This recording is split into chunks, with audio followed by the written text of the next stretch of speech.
Hello everybody. Well, having played Villa at the weekend, we next entertain their neighbours from the southeast, Southeast Villa, or Sevilla. Kick-off's at 8 p.m, and with the scrapping of the old away goals rule, extra time and penalties will be available to decide the tie if necessary, so it may be a late one.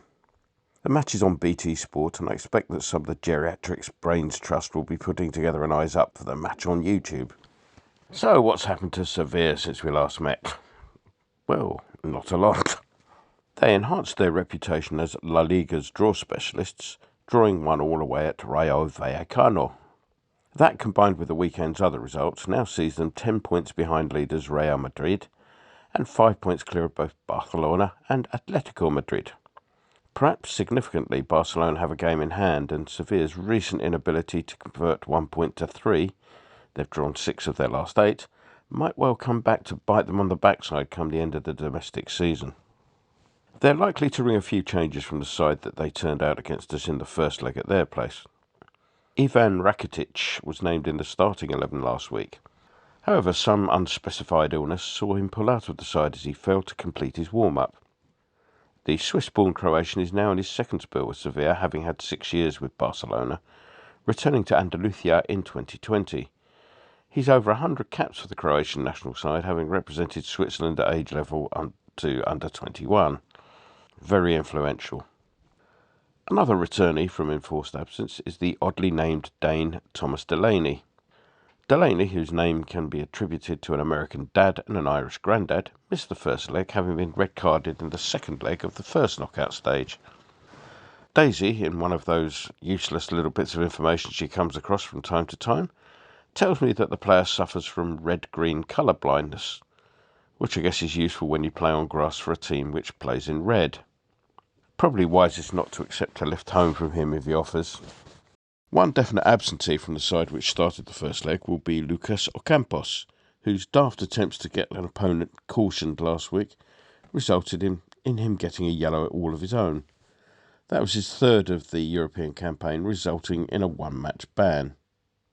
On loan, Man United player Anthony Martial, who came on as a sub in the first leg, may well start in his place.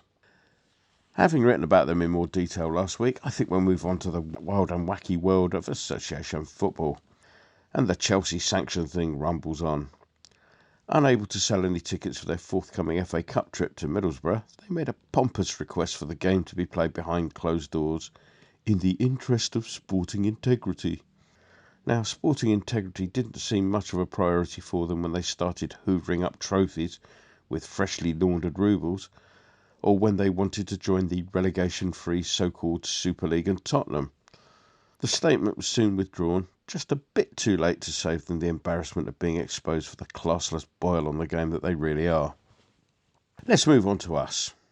I've spent the last few days analysing the British Geophysical Survey's recent seismic records to see whether there was any unusual activity in the Stratford area that would have caused Villa's players to continually fall over under no pressure whatsoever from any opponent. After a lot of digging through the records, I could find no such activity. I'm therefore forced to assume that Villa's players are every bit as dishonest as the cheat of a manager who picks them. Villa were, quite frankly, embarrassing. They were aided by a wretched performance from Aussie ref Jared Gillett, who was so gullible a post-match queue formed outside the ground comprised totally of people wanting him to invest in a new oil well to be drilled on Wanstead Flats. Interestingly, on Sunday, whatever earthquakes were happening, they seemed to stop shortly after we scored our first goal. Of course, the big story was the first goal for Yarmo. The fact that the goal was a splendid finish almost seemed an irrelevance to the fact that it had been scored at all, given the players' circumstances of late. On what was an already emotional day for some of us, the goal just about finished us off.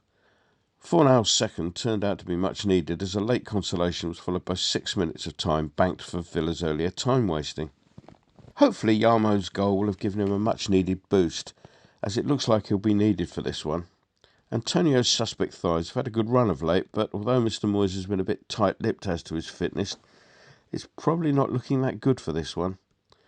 Cresswell looks more likely to be available, with both players facing a late fitness test. Soufal, Bowen and Ogbonna continue to be absent, but Vlasic, who was missing from the squad at the weekend with an unspecified knock, should be available.